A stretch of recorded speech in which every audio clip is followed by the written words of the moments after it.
White House Chief of Staff Susie Wiles has the spotlight on her as a series of interviews she did with Vanity Fair magazine were published on Tuesday. Wiles made some notable claims about President Trump throughout the first year of his second term and discussed key figures in his administration, like Vice President J.D. Vance and Elon Musk. Now she's calling the whole article a hit piece, and other members of Trump's cabinet are coming to her defense. One of the most viral questions was in this excerpt, where Wiles said that Trump has an alcoholic's personality. Quote, he operates with a view that there's nothing he can't do. Trump responded to that quote in a phone call with the New York Post, defending Wiles' assessment. He says one of his reasons for not drinking alcohol is that he feels like he would have a good chance of becoming an alcoholic if he did. Wiles also spent time talking about billionaire Elon Musk's role within the Department of Government Efficiency. Wiles said of Musk, he's a complete solo actor. The challenge with Elon is keeping up with him. He's an avowed ketamine user, and he sleeps in a sleeping bag in the executive office building. Other notable excerpts included Wiles describing Vice President J.D. Vance as a, quote, conspiracy theorist, and saying Attorney General Pam Bondi, quote, completely whiffed in her handling of the Epstein files. The interviews attracted a lot of attention on social media when they were published, and Wiles quickly responded. She wrote on X in part, quote, the article published early this morning is a disingenuously framed hit piece on me and the finest president, White House staff, and cabinet in history. Significant context was disregarded in much of what I said and others said about the team, and the president was left out of the story. I assume after reading it that this was done to paint an overwhelmingly chaotic and negative narrative about the president and our team. As the day went on, many of Trump's top officials put out similar statements in support of Wiles. Pam Bondi, for example, wrote, my dear friend Susie Wiles fights every day to advance President Trump's agenda. She does so with grace, loyalty, and historic effectiveness. Any attempt to divide this administration will fail. And White House Press Secretary Caroline Leavitt says the Chief of Staff, Susie Wiles, has helped President Trump achieve the most successful first 11 months in office of any president in American history. President Trump has no greater or more loyal advisor than Susie. The entire administration is grateful for her steady leadership and united fully behind her. So this was interesting. This is a long Vanity Fair article, 11 different interviews with Susie Wiles, where she's pretty frank about her views on all these figures. She's now saying she was kind of misconstrued. Context is missing. I accept that context was missing. And some of these have even been spun in weird ways, because she called J.D. Vance a conspiracy theorist, but she didn't actually mean that negatively if you examine the context. What she was saying, she just used the wrong word. What she was saying is that J.D. Vance had a sincere interest in the Jeffrey Epstein story from the start. He was interested in this quote-unquote conspiracy theory that's not actually a conspiracy theory, and he understood it better than, for instance, Pam Bondi, who came to it late and then got it wrong. She did call out Elon Musk's ketamine use, something I think he's said denied, acknowledged using it, but is not a frequent user of it. Yeah, I suspect he is a frequent user of it, and it explains his antics, as I've said many times. But Trump didn't mind the alcoholic line. I don't know. Vanity Fair was trying to make it seem bad, but she was saying positive things for the most part about all these officials, and she was speaking honestly. And maybe people actually, well, I'm of two minds. On one hand, why they thought Vanity Fair was going to make them try to look good. Vanity Fair is hostile liberal media. What are you doing, people? On one hand. On the other hand, they don't really care. So I guess why should I?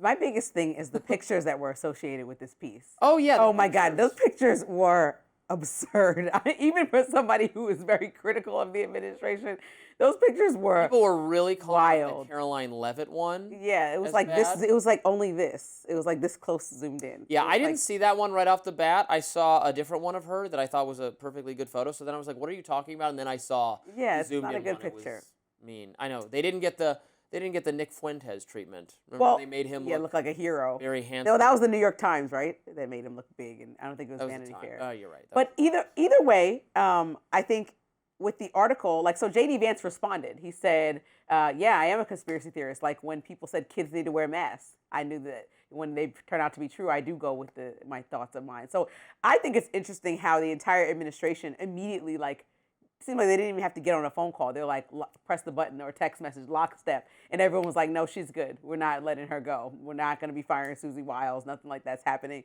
And like you said, the article is interesting to talk to somebody who's done pieces like this on chief of staffs for years. You kind of should know what to expect if you did any research, is that he's just going to tell the story to the best of his ability over many interviews. I believe that her father, she said, was an alcoholic, so she's comparing Trump's personality to the fact that when they want something to get something done, they keep pushing to get it done. She's saying he has but it's still not a good mania about him. Yeah, but it's still not a good comparison. Like, I'm sure that's not the best thing about her father, that he was an alcoholic. So, like, to say that, she just picks interesting words to describe Well, I know, people. but she talked for 11 hours to this guy. So maybe the context was fully explained and he just took that. I mean, if you talk to someone for 11 hours, trust me, you eventually get less cautious in what you say. This is why the police do so well in long and form interrogations. They always get the person to eventually confess because you just want to get out of that room. Right. But that's like unwillingly when you're like under investigation from police and then willingly doing an interview at Vanity Fair. It's like no one's holding the lady hostage to tell all this stuff. It feels like I've been interviewed at great length before, even as an expert on speech issues, and by the end at great length, and by the end of the interview, which I had agreed to do willingly, I was like, okay, what do I got to say to get this done? Okay. I got to get out of here. I got places to be. I feel like I've been in this room my whole life. Yes. And then you start saying more outlandish things because you just get less precise in your language over time. So what would it happens on our show? I'm very careful with our words at the beginning. By the F block, you're Lindsay, like, you raging liberal, you crazy person. Because I'm just I'm.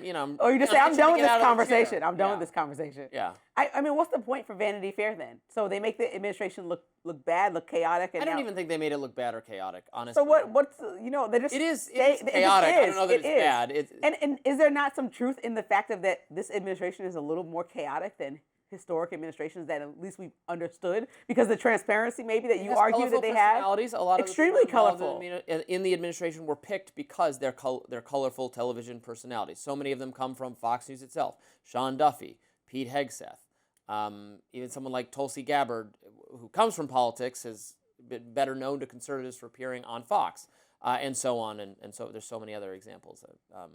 Right, so that's what I mean. This administration is starting with the president, who is the most probably, I would say, over-the-top president, to say it lightly, that we've seen in our generations, as far as just like saying things without any planning and coordination, just kind of saying whatever's on his mind. She just spoke her mind. Oh yeah, Elon Musk is a what would she call him? An odd duck.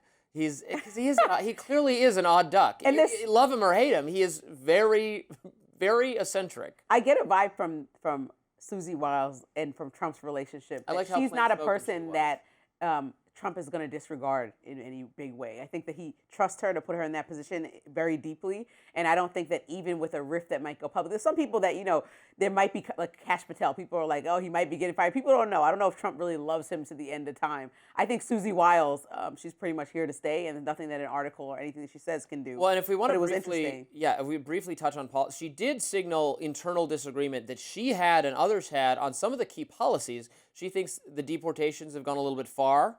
She says there was massive internal disagreement over the tariff policy, and that she argued for pausing implementation of it because she thought it was going to be a bad idea. But she basically said, if it's a tie, if we all kind of internally disagree, Trump's he's the president, he gets his say. So I thought that was interesting, that behind the closed doors they do debate, they do discuss some of these policies. Honestly, now the president, if that's the case and she's being transparent about that, then heavy's the head that wears the crown. So now, if these tariff policies, if that's the one example that you're bringing up, go as poorly as people foresee that they'll go, even though President Trump's idea is that we'll have less foreign dependency and it'll all work out. But if it goes the way that obviously Susie Wiles and some other people that were the half that agree with most Americans goes, then the president has to take all the blame for that. Yeah. It's not like his administration. It's not like anybody was advising him. He made the final call. She said so. And so if things go bad and poorly and people still are in year 2, and the economy is looking similar to right now, we know exactly who to point the finger at. Yeah, I think,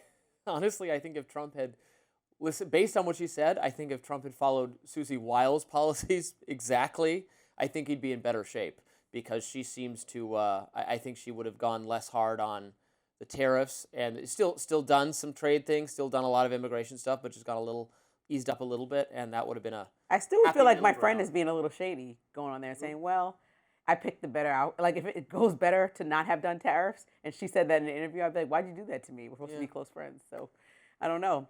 Up next, FBI Director Kash Patel is getting flamed for doing an interview with Katie Miller alongside his girlfriend. We'll be right back after this.